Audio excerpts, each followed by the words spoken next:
They love me. They love me not. They love me. They love me not. I don't know who the fuck they is. Hello?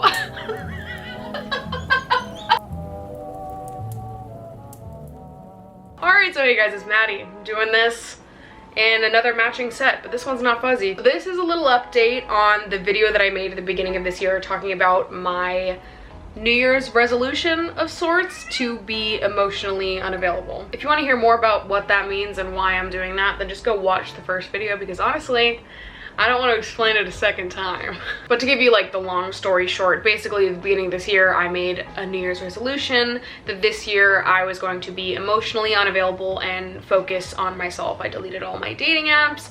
I was just like, romance is out of the picture for me. There's several reasons for me wanting to do this, which I talk about in the video, but it just hasn't been working. My dating life has not been working for me, and I just felt like I kept ignoring the signs that maybe what's meant for me isn't coming right now, and what's meant for me will come when it's meant to come and not a second sooner. And I was just searching for something that's not happening and was hurting my own feelings in the process. And even when I wasn't actively dating someone, I'm such a hopeless romantic that I spend so much of my time like dreaming about, you know, what it would be like to be in love, and it just sucked up a lot of my time. It just longing for something that I don't have rather than appreciating what I do have in this moment, which is my damn self. I mean, like, who knows what's gonna happen, right? I could meet someone tomorrow that I fall in love with, but I wanted to stop, I don't know, waiting around for that. Like, if it happens, it happens. If it doesn't, it doesn't. If I die and never have fallen in love, I need to be okay with that, you know? Like, I don't want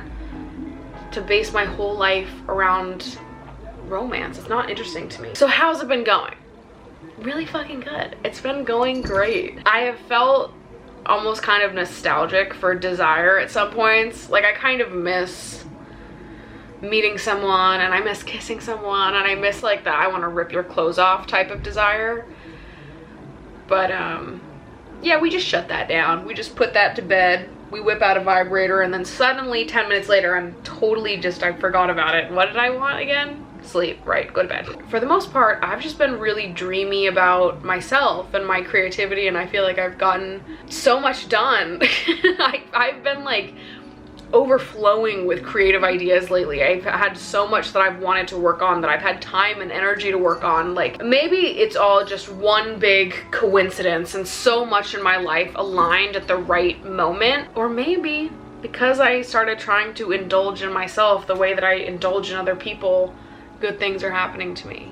I don't know, but I do feel a lot better, and I do feel a lot of relief and comfort in knowing that like my home is myself because I decided that it was. And it feels relaxing to not really care if I end up with someone, which is a feeling that I've never felt. Don't get me wrong, I've always been very comfortable and happy being single. I've never been the type of person to like hate being single or inundate myself with relationships. Like, I've been single my whole life. I've never been in like a serious call someone my boyfriend type relationship with anyone. I'm always single, like. But I always thought about being comfortable as a single woman as more of like a short-term thing, like, ooh, I'm in my 20s and I'm single, But if I thought about the prospect of being single in the long term, that was something that really scared me and that I didn't like to think about. And it's like, okay, well, let's unpack that, all right? Because why? I don't have a good reason for why I was scared of that. I think that sometimes I just thought about what life might be like when I'm 40, and like what would happen if everyone around me met someone and fell in love with someone and I didn't, and I was alone, and how could I cope with that? Like, I'm saying it out loud now because I really don't feel scared by that, because I feel so like, if I don't find what I'm looking for, if I don't find the right person for me, why would I settle for someone who isn't right just so that I don't have to be alone? Like, I'm comfortable being alone. I like being alone. I like myself. And I think maybe before I wasn't as comfortable with myself. And so the idea of being alone forever felt like, I don't know, oh, there's something wrong with me. Rather than like, I don't know, you just didn't meet the right person. And maybe I won't. I don't know. I can't predict the future. Like, maybe I'll meet someone tomorrow. Maybe I'll meet them when I'm 40. Maybe I'll meet them when I'm 80 and I'll die the next day. Like, I don't know. I just don't want to be afraid of any outcome. Like, whatever happens for me is meant to happen to me, and I'm gonna be okay with whatever happens. Because I'm not gonna force anything that isn't working, and I'm not gonna settle just to avoid being with myself. Like, that's not better. That's way fucking worse. It just is. It's calming to have that sort of comfort in your life and for the future. Like, whatever happens, happens, dude. I'm not in control of that. That's the universe. Maybe I'm meant to fall in love and find someone and do everything that I thought that I was gonna do when I was in high school. Or maybe I'm not. Maybe I'm meant to be alone because that's what I'm supposed to do. Maybe I'm meant to just go fucking do whatever, be tied to no one and nothing, and change up whatever I want to do with my life every 5 years. I don't know. Could be. Beats me. I don't fucking know. I don't want to decide what my life is going to be like before it happens.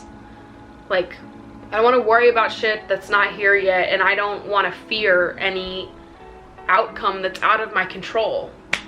You know? I just really believe that, like, what's meant to be yours will be yours, and it's yours for a reason. So if I'm meant to be alone, then I'm meant to be alone for a reason, and that's a gift, you know? It just feels like it should be a good thing no matter what it is. Also, I've been thinking a lot about, like, how much of my initial attraction to someone is based off of physical attraction and, like, baseline personality compatibility, and what is based off of, like, the actual ability to satisfy my needs emotionally. Like, I think that I've gone out with a lot of people who we do really get along. Our personalities mesh together. We've got jokes. We've got banter, as they say. Maybe we both do film. Maybe we both are writers. We've got some, like, major connection between us that gives us a lot to talk about. We've got lots to joke about between the two of us. Like, in some alternate universe, we could work. But, like, that doesn't mean that they can satisfy me emotionally. That doesn't mean that they have the level of emotional intelligence that I need in order to be in a healthy, communicative, successful relationship with someone. The reflection that I've had is just that, like, chemistry is not necessarily compatibility. And that is that's a big brain thought. Like, the initial personality, physical chemistry absolutely fucking matters. But that's, like, step one, okay? And if we don't hit all the other steps, then step one isn't gonna be enough. But what happens is that sometimes I get distracted by the fun stuff. I get distracted by the chemistry, the thrill of it all, the I don't know, the intenseness of the initial attraction, that I convince myself that that's enough. But I think in the back of my head, I want to believe that people are, like, up to par. Like, I want to believe that they're good for me even when I don't know yet. But we have so much in common, and there's such, like, a chemistry between us that I just want to believe that, like, emotionally there would be a compatibility there too. But sometimes there just isn't, and I just need to stop jumping the gun on it because I'm putting my trust in people, or I just want to be dreamy about it, and I want to, like, indulge in the hopeless romantic side of me. And, like, I get it, but that is how you get hurt, and that is how I've been getting hurt. The thing is, like, I'll never commit to being with someone if they don't check the boxes in step 2, but I'll dream about it enough for it to hurt my feelings when I reject them. And it's like, I'm the one rejecting them. Why am I fucking upset about it? But it's, like, because I sort of convinced myself that it can work too. And I'm like, no, I'm just kidding, I fucking can't. Definitely in the past have sometimes let chemistry distract from actual compatibility. And I feel like I've taken a lot more time to really map out everything that I look for, so that it's not just like, oh, here are the things I look for in someone, and then all of a sudden I'm super indulging in the potential of someone who hits a lot of my, like, personality boxes, and we're, you know, we clearly vibe with each other, but it's like there's a lot more when it comes to, like, interpersonal connections and what you need from someone emotionally, that I just have obviously been doing a lot of reflection on a lot of the past flings and people that I've gone out with, and I feel like sometimes I'm just too quick to like someone, too quick to indulge in someone's potential. Talked about this in the last video. I get inside my head. I take a couple good things, and then my brain is like, well, it's gonna be a lot more good things, because this is the real deal. And it never fucking is. A week later, I'm like, why did you think that? And I hurt my own feelings. It's so stupid.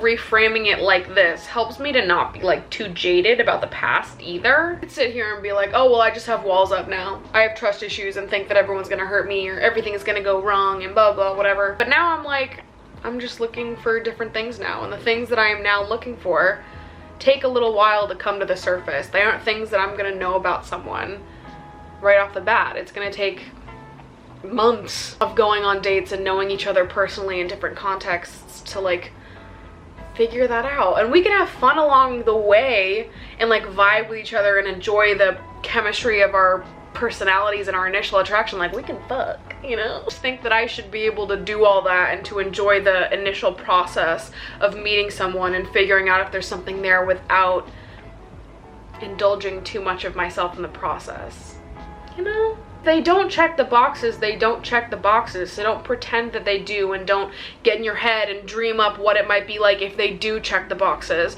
Like, enjoy where you're at right now. And if where you are right now is on date 5, you're super fucking attracted to them, the sex is great, your personalities are compatible, and you're just like getting to know them emotionally and indulging in whether or not the two of you as lovers are compatible, then that's fine. Enjoy that. You don't have to fucking skip the step. What is the rush?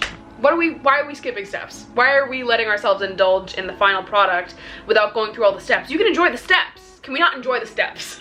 I can still be trusting and loving and enjoy being with someone and getting to know someone without totally wrapping myself up in it and getting dreamy about it. It's the dreaminess, dude. It'll kill you every fucking time. Stop letting yourself dream about people that you don't know are able to be that yet.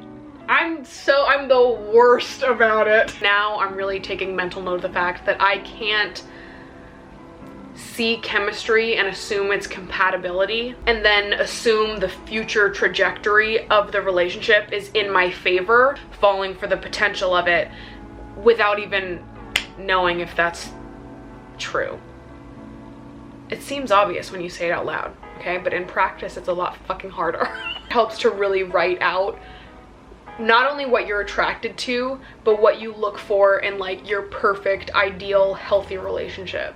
Because I think there's just a lot about people that there's no way to know until you are around them long enough, know each other and exist with each other in different contexts. Like, there's so much of knowing someone emotionally that you can't possibly know when you meet them so soon. Like, it takes fucking time. And listen, maybe some people are good with like not really knowing all of that about someone and jumping into a relationship with them, but to me that sounds like fucking hell.